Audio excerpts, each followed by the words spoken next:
नमस्कार दोस्तों, स्वागत है आप सबका हमारी एजुकेशन क्लास में जिसका नाम है टेक्निकल फादर और मैं हूं आपके साथ दीपक चौहान।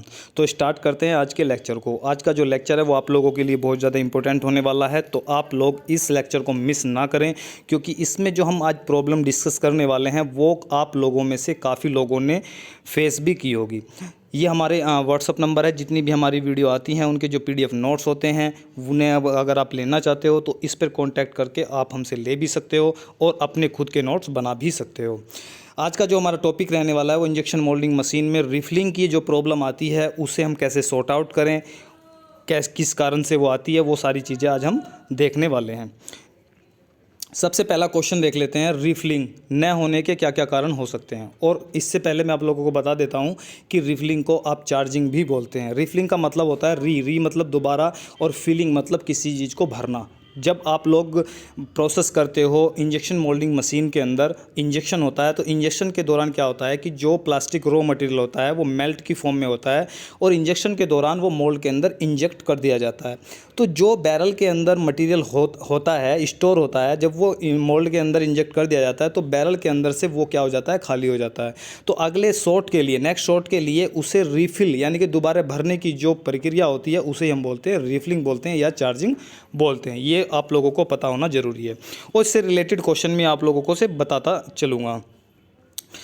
रिफिलिंग न होने पर मुख्यतः निम्न कारण हो सकते हैं। मटेरियल का ख़त्म हो जाना, ये कारण हो सकता है। अगर आप लोगों के हॉपर है, हॉपर में मटेरियल ख़त्म हो गया है तो भी रिफिलिंग नहीं होगी। मटेरियल हॉपर का जो आप लोगों ने देखा होगा, जो एक वो लगा रहता है ऑन ऑफ का, अगर वो ऑन ऑफ है तो भी वो क्या हो जाती है, रिफिलिंग नहीं होती है। तो ये दो कारण हो सकते हैं। नेक्स्ट कारण हम क्या देखते हैं, मटेरियल का हॉपर की नेक गर्दन में फंस जाना। ठीक है, अगर मटेरियल, ये कब फंसेगा, क्वेश्चन आप लोगों से पूछा जा सकता है कि अगर आप लोगों का मटेरियल बैरल के अंदर नहीं जा रहा है तो उसके क्या कारण हो सकते हैं। तो ये जो कंडीशन है, ये जो प्रॉब्लम है वो आप लोगों को बहुत ज़्यादा देखने को मिलती है। होता क्या है कि जो बैरल होता है, आप लोगों ने एक पढ़ा होगा इंडक्शन, हीट का इंडक्शन इफेक्ट पड़ा होगा। तो उसमें क्या होता है कि हीट जो होती है, अगर आप किसी एक छड़ को गर्म करते हो तो अगर वो मेटल की छड़ है तो एक स्थान से जो एनर्जी होती है, जो हीट होती है, वो दूसरे स्थान तक चलती है, इंडक्शन करती है। तो जैसे ही बैरल का जो टेम्परेचर होता है, मान लो कि वो बैरल का टेम्परेचर 250 डिग्री सेंटीग्रेड है, तो वो क्या करता है कि कम से ज़्यादा से कम की तरफ चलता है। तो बैरल से जो टेम्परेचर होगा वो हॉपर की तरफ मूव करेगा। तो हॉपर का टेम्परेचर भी वो कोशिश करेगा कि बैरल के बराबर ही हो जाए। तो जब हॉपर का टेम्परेचर भी बैरल के बराबर होगा तो जो मटेरियल, रॉ मटेरियल बैरल के अंदर आकर मेल्ट हो रहा था, अब वो हॉपर की गर्दन में ही, नेक में ही आकर मेल्ट होने लगेगा। और जब वो वहाँ पर मेल्ट होगा तो वहाँ पर जम जाएगा, तो मटीरियल जो है वो हॉपर से बैरल तक आने में प्रॉब्लम करने लगेगा, वो नहीं आएगा। और जब वो नहीं आएगा तो हॉपर की जो गर्दन है, नेक है, वो जाम हो जाएगी। तो रिफिलिंग की प्रॉब्लम आप लोगों को देखने को मिलेगी। तो अगर आप लोगों के सामने भी ये प्रॉब्लम आती है तो इसे सॉर्ट आउट करने के लिए आप लोगों को क्या करना चाहिए, जो फीड थ्रोट कूलिंग होती है, जो हॉपर की नेक में लगी होती है, उसे आप चेक करें और उसे बिल्कुल लगा कर रखें। ठीक है, जब तक आप लोगों की जो कूलिंग चलती रहेगी, सर्कुलेट होती रहेगी, तब तक आप लोगों को रिफिलिंग की जो प्रॉब्लम है वो देखने को नहीं मिलेगी। तो आप लोग क्या करते हो कि जब आपके सामने कोई प्रॉब्लम फेस करनी होती है, आप फेस करते हो, तो आप एक बड़ा सिनेरियो बनाते हो अपने माइंड में कि जी PLC पे चलते हैं, इसका प्रेशर बढ़ा देते हैं, इसका टाइम बढ़ा देते हैं, इसकी पोजीशन बढ़ा देते हैं, इसकी स्पीड बढ़ा देते हैं। बहुत सारी चीज़ें आप लोग करना सोचते हो, लेकिन आप लोगों ने कभी ये नहीं सोचा होता कि PLC पहले भी सही काम कर रही थी। जब आप लोगों ने प्रेशर घटाया नहीं तो आप लोगों को बढ़ाने की ज़रूरत क्या है। तो क्योंकि कई बार क्या होता है, छोटी छोटी प्रॉब्लम्स आती हैं, उन्हीं की वजह से ये बड़ी प्रॉब्लम बनती है। तो आप लोग इन छोटी छोटी प्रॉब्लम को ध्यान में रखकर उन्हें सॉर्ट आउट करें, ना कि बार बार आप PLC पर जाकर प्रेशर बढ़ाएं या टाइम बढ़ाएं या पोजीशन बढ़ाएं। तो उससे आप लोगों को बचना चाहिए। नेक्स्ट देखते हैं, टेम्परेचर का कम होना। अगर आप लोगों के बैरल का जो प्रोसेस टेम्परेचर है अगर वो कम है तो भी रिफिलिंग की प्रॉब्लम आ सकती है, क्योंकि मटेरियल आप लोगों का जो मेल्ट है वो प्रॉपरली नहीं हुआ होता है, तो इसलिए रिफिलिंग की प्रॉब्लम वहाँ पर आ जाती है। नेक्स्ट देखते हैं, इलेक्ट्रिक वॉल्व में खराबी। कई बार क्या होता है, जो इलेक्ट्रिक वॉल्व, आप लोग जानते हो कि कोई भी मशीन है या फिर आप लोग इंजेक्शन मोल्डिंग की बात करें, उसमें क्या लगी होती हैं, वॉल्व लगी होती हैं। जो भी ऑयल होता है उसके जो भी फंक्शन हमें करना होता है, चाहे वो स्क्रू के घुमाने का फंक्शन है तो वहाँ पर हाइड्रोलिक मोटर लगा होता है, चाहे वो इंजेक्शन का है तो वहाँ पर हाइड्रोलिक सिलेंडर लगे होते हैं। और जो भी सिलेंडर लगे होते हैं, चाहे वो मोटर लगे होते हैं, वो बेस पे किस पे बेस होते हैं, उन्हें ऑपरेट कौन करती है, उन्हें वाल्व ऑपरेट करती है। ठीक है, डायरेक्शन वाल्व जिसे हम बोलते हैं। तो वॉल्व की ही प्रॉब्लम होती है। अगर आप लोगों को वॉल्व की जो फंक्शन है वो समझ में आ जाता है तो आप लोग बहुत आसानी से देख सकते हो कि इंजेक्शन क्यों नहीं हो रहा है, आप लोगों का मोल्ड ओपन क्लोज क्यों नहीं हो रहा है, या फिर आप लोगों का स्क्रू क्यों नहीं घूम रहा है। क्योंकि स्क्रू नहीं घूमेगा तो रिपलिंग की प्रॉब्लम आएगी ही आएगी। तो इसलिए आप लोगों को थोड़ी सी वाल्व की जानकारी भी होनी चाहिए ताकि आप लोगों को पता लग सके कि कौन सी प्रॉब्लम किस वाल्व की वजह से आ रही है। तो आप लोगों को अगर आप प्रोडक्शन में हैं तो ज़रूरी नहीं है कि आप प्रोडक्शन का ही काम देखें। अगर आपके सामने मेंटेनेंस का काम हो रहा है तो आप लोग वहाँ पर जाकर उसे भी सीखने की कोशिश करें, क्योंकि भविष्य में आप लोगों को काम आ सकता है। नेक्स्ट देखते हैं रिएक्शन प्रेशर का अधिक होना। अब रिएक्शन प्रेशर की बात आती है और ये बात मैं आप लोगों को बहुत बार बता भी चुका हूँ, इसलिए मैंने आज इसका जो नाम है वो चेंज करके लिखा है। इसे बोलते हैं बैक प्रेशर। तो आप लोगों से इंटरव्यू में पूछा जा सकता है कि रिएक्शन प्रेशर क्या होता है, तो आप लोग कन्फ्यूज ना होए। ये जो बैक प्रेशर होता है उसे ही हम रिएक्शन प्रेशर बोलते हैं।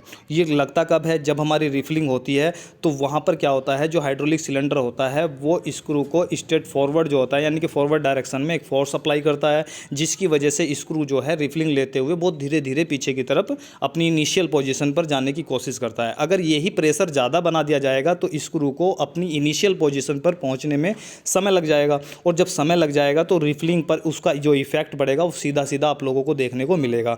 तो आप ये भी बोल सकते हो कि जो रिएक्शन प्रेशर है या बैक प्रेशर है उसके ज़्यादा होने से भी आप लोगों की रिफिलिंग पर इफेक्ट पड़ सकता है। तो आप लोगों को बैक प्रेशर को भी चेक कर लेना है। और बैक प्रेशर आप लोगों से पूछ लिया जाता है कि बैक प्रेशर का यूज़ क्यों किया जाता है, तो बैक प्रेशर का यूज आप लोगों की मटेरियल की अच्छी मिक्सिंग के लिए किया जाता है। कई बार क्या करते हैं, आप कलर चलाते हो, मास्टर बैच डालकर कलर चलाते हो, तो अगर आप लोगों का बैक प्रेशर सही नहीं है, कम है, तो आप लोगों को देखने को मिलेगा जो आपका पार्ट होता है उसमें कलर जो वेरिएशन है वो देखने को मिलता है। कहीं पर ज़्यादा कलर है, कहीं पे कम कलर है। तो इसीलिए बैक प्रेशर का यूज़ किया जाता है ताकि आप लोगों का जो प्रोडक्ट बने वो बिल्कुल एक सही बने, ना कहीं पर ज़्यादा कलर हो ना कहीं पर कम कलर हो। नेक्स्ट देखते हैं हीटर का मेन एमसीबी स्विच का ट्रिप हो जाना। ठीक है, जब आप लोगों का मैंने पूछा भी था कि एमसीबी की फुल फॉर्म क्या होती है, तो कुछ स्टूडेंट ने बताया था लेकिन कुछ ने नहीं बताया था। तो आप लोग नीचे कमेंट बॉक्स में मुझे आंसर दें कि एमसीबी की जो फुल फॉर्म होती है वो क्या होती है। तो अगर आप लोगों की जो एमसीबी है वो ट्रिप कर जाती है, आप लोग पीछे बोर्ड देखोगे उसका बिल्कुल एक बॉक्स सा लगा होता है, उसमें क्या होता है, अगर आपका हीटर कोई सा काम नहीं कर रहा है तो आप लोग पीछे जाकर देख सकते हो बैकग्राउंड में उसके वो बॉक्स लगा होता है पूरा का पूरा, उसमें कोई ना कोई एमसीबी ट्रिप हुई पड़ी होगी। ठीक है, तब भी प्रॉब्लम आ सकती है। अगर आप लोगों की रिफिलिंग में प्रॉब्लम आ रही है तो भी वहाँ पर प्रॉब्लम आती है, क्योंकि एमसीबी जैसे ही लोड होता है तो एमसीबी ट्रिप कर जाती है। तो वहाँ पर भी आप लोगों को देख लेना है कि कौन सी एमसीबी किसकी है। कई बार टेम्परेचर का वेरिएशन होने लगता है, जो वेरिएशन होगा तो उससे क्या होगा, जो थर्मोकपल है वो सही से काम नहीं कर रहा है या फिर उसकी एमसीबी है वो सही से काम नहीं कर रही है, तो वो भी आप लोगों को देखना चाहिए। 7 जो पॉइंट है वो देख लेते हैं। नॉन रिटर्न वॉल्व की सील ख़राब हो जाना। ठीक है, नॉन रिटर्न वाल्व की जो सील होती है अगर वो भी ख़राब हो गई है तो भी ये प्रॉब्लम हमें देखने को मिल सकती है। नॉन रिटर्न का मतलब क्या होता है, नॉन रिटर्न वाल्व का, ये वाल्व वैसी नहीं होती जो सिलेंडर में काम करती है। कभी आप लोगों को लगो कि जी सर ये तो वो वाली वाल है, ये वाल्व नहीं होती। ये वाल्व मैं आप लोगों को दिखा देता हूँ कौन सी होती है। ये आप देख रहे हो, ये छल्ला टाइप सा, ठीक है, ये जो रिंग टाइप होती है इसे हम बोलते हैं नॉन रिटर्न वाल्व। ये क्या करती है, जैसे ही आप लोगों का क्या होता है रिफिलिंग होती है तो नॉन रिटर्न वाल्व जो होती है उसका जो फंक्शन होता है वो क्या होता है, जब हमारी रिफिलिंग होती है तो नॉन रिटर्न वाल्व क्या हो जाती है, ये आगे की तरफ हो जाती है। ठीक है, और ये जो होल छोटे छोटे दिखाई दे रहे हैं तो इनमें से मटेरियल निकलता हुआ आगे जो स्क्रू होता है उसकी टिप के आगे स्टोर होने लगता है। इसे हम बोलते हैं शॉर्ट साइज। ठीक है, और यही मटेरियल क्या होता है मोल्ड के अंदर जाकर पार्ट बनाता है। लेकिन अगर ये वॉल्व क्या होती है, अगर ये वॉल्व पीछे हो जाती है, पीछे की तरफ मूव कर जाती है, सेट हो जाती है, तो उससे क्या होता है कि उस समय पे इंजेक्शन होता है। क्योंकि मटेरियल पे जब फोर्स लगेगा इंजेक्शन के द्वारा, स्क्रू के द्वारा, तो मटेरियल बैकग्राउंड में ना चला जाए, जिसकी वजह से वाल्व क्या हो जाती है, ऑफ हो जाती है, शट ऑफ हो जाती है, बंद हो जाती है, जिसकी वजह से मटेरियल पीछे नहीं जाता और जो पूरा प्रेशर होता है वो बनने के बाद में मटेरियल मोल्ड के अंदर एंट्री कर जाता है। फीड जोन का टेम्परेचर मेल्टिंग टेम्परेचर से अधिक हो जाने पर भी रिफिलिंग की प्रॉब्लम मुख्यतः देखने को मिलती है। ठीक है, फीड जोन का टेम्परेचर मेल्टिंग के टेम्परेचर से अधिक हो जाने से तब भी रिफिलिंग की प्रॉब्लम आप लोगों को देखने को मिलती है। और एक चीज़ मैं आप लोगों को यहीं पे बता देता हूँ, आप लोगों ने देखा होगा एक तो फीड जोन होता है, एक कंप्रेशन जोन होता है, एक मैट्रिक जोन होता है, 3 जोन होते हैं। कंप्रेशन का मतलब ये होता है कि कोई भी कंप्रेशन है या ट्रांजिशन जोन है, इनका जब आप मतलब निकालते हो, अगर आप गूगल भी करोगे तो आप लोगों को पता चलेगा कि ट्रांजिशन का मतलब होता है, ट्रांजिशन फेस उसे बोलते हैं जो दो चीज़ों को जोड़ता है। ये जो दो चीज़ें हैं इन्हें अगर कोई जोड़ता है तो उसे बोलते हैं ट्रांजिशन फेस बोलते हैं, यानी कि बीच का फेस उसे बोलते हैं। ठीक है, तो जब आप लोगों देखोगे जब मटेरियल हमारा हॉपर से बैरल के अंदर आता है और फीड जोन के अंदर आता है, तो वहाँ पर मटेरियल आप लोगों को ग्रैनुअल की फॉर्म में देखने को मिलेंगे, यानी कि वहाँ पर वो मेल्ट नहीं होता है। ठीक, उसका कारण क्या होता है वो भी मैं आप लोगों को बता देता हूँ। कई बार अगर आपसे इंटरव्यू में पूछा जाए तो वो बहुत अच्छी तरीके से आप लोगों को वहाँ पर मेंशन कर देना है।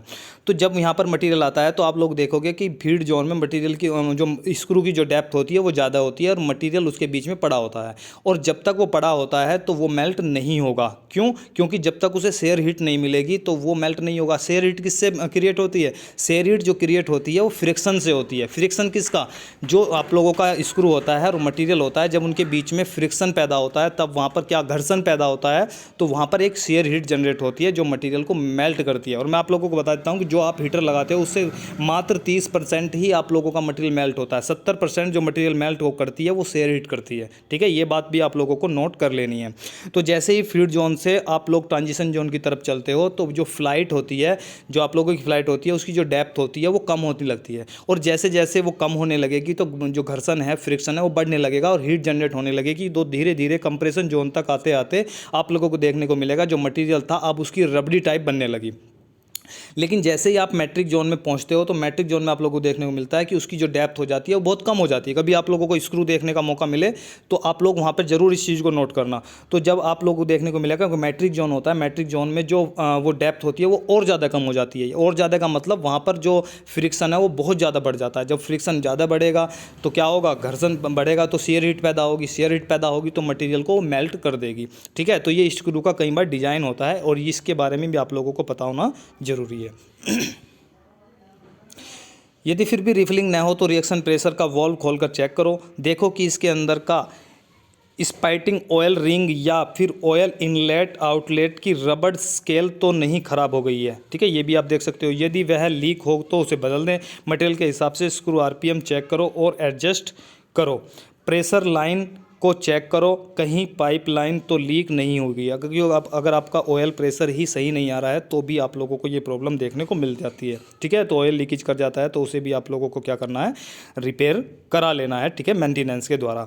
तो और एक न्यूज, एक इन्फॉर्मेशन आप लोगों के लिए ये भी थी कि सीपैट जो है, सेंट्रल जो इंस्टीट्यूट है प्लास्टिक से रिलेटेड, तो उसके जो एडमिशन है वो चल रहे हैं। वो मैं वीडियो आप लोगों को बता भी चुका हूँ। अगर आपने अभी तक रजिस्ट्रेशन नहीं किया है तो जल्दी से जाकर रजिस्ट्रेशन कर दें। और अगर आप रजिस्ट्रेशन ये चाहते हो कि रजिस्ट्रेशन हमसे जब करेंगे कोई इन्फॉर्मेशन गलत ना हो जाए, कोई प्रॉब्लम ना हो जाए, तो ये व्हाट्सअप नंबर है, इस पर आप हमसे खुद भी रजिस्ट्रेशन करा सकते हैं अपनी डिटेल भेजकर। ठीक है, तो अगर वीडियो आप लोगों को पसंद आई है तो वीडियो को लाइक जरूर कर दें, दोस्तों को शेयर कर दें और चैनल को सब्सक्राइब कर लें अगर आप चैनल पर नए हैं। और अगर कुछ पूछना है इससे रिलेटेड, रिफिलिंग से रिलेटेड, तो नीचे कमेंट बॉक्स में आप हमसे पूछ भी सकते हो। ठीक है, तो आज के लिए इतना ही, मिलते हैं नेक्स्ट लेक्चर में। जब तक के लिए दीजिए हमें इजाज़त। जय हिंद, जय भारत।